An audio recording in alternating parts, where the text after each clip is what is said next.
Here we're asked to solve a system of three linear equations. Now, to solve a system of three linear equations, you kind of have to work with two of them at a time. There are two algebraic methods that you can use to solve systems of equations. You have the substitution method, and then you have the elimination method.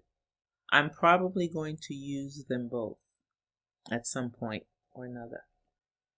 So here we have three equations. The first equation is x minus y equals 2.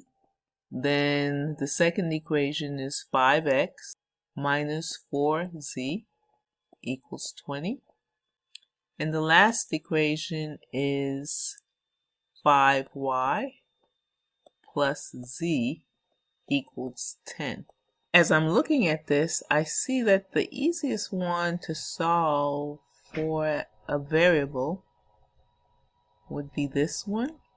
And I can easily solve this for x by adding y to both sides of the equation. So if I add a y here and I add y there, I end up with x equal to 2 plus y.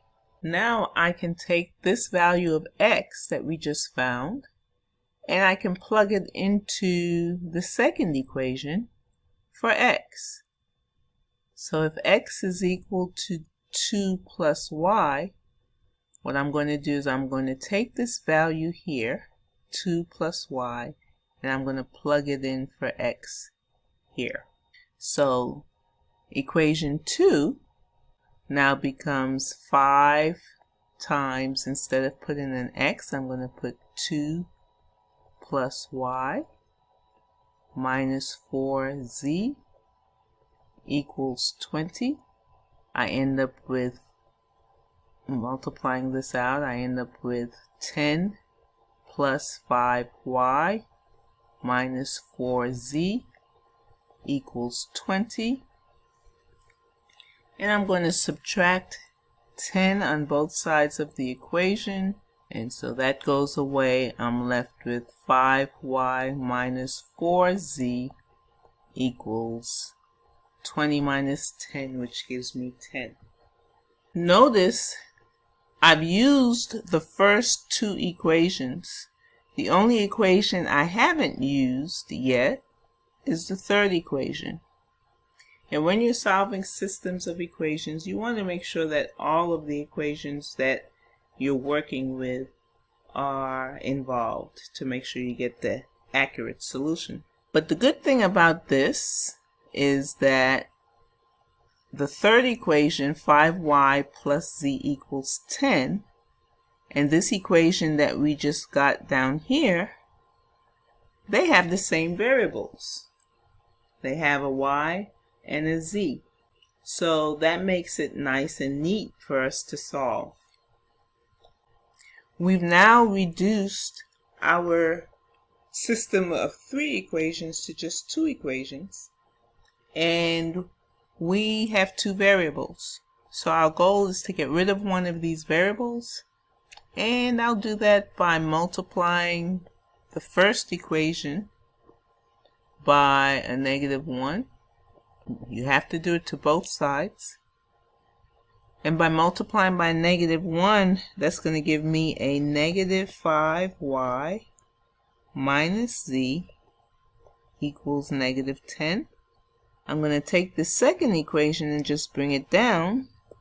And when I add the two equations together, I eliminate my y variable. I'm left with a -5z equals 0. Solving this for z, dividing both sides by 5 or -5, I get z is equal to 0.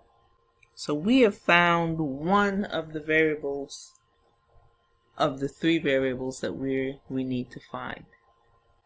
It's easy to find the other two simply by going back and plugging it in.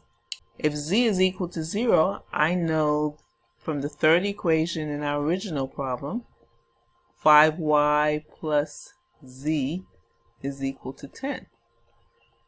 Well, if I substitute z for 0, or 0 for z, 5y plus 0 equals 10.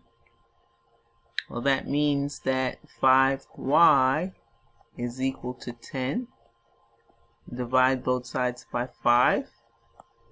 Y is equal to 2. So we found the second variable.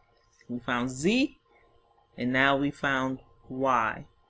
Since we have y and z, we can easily find x.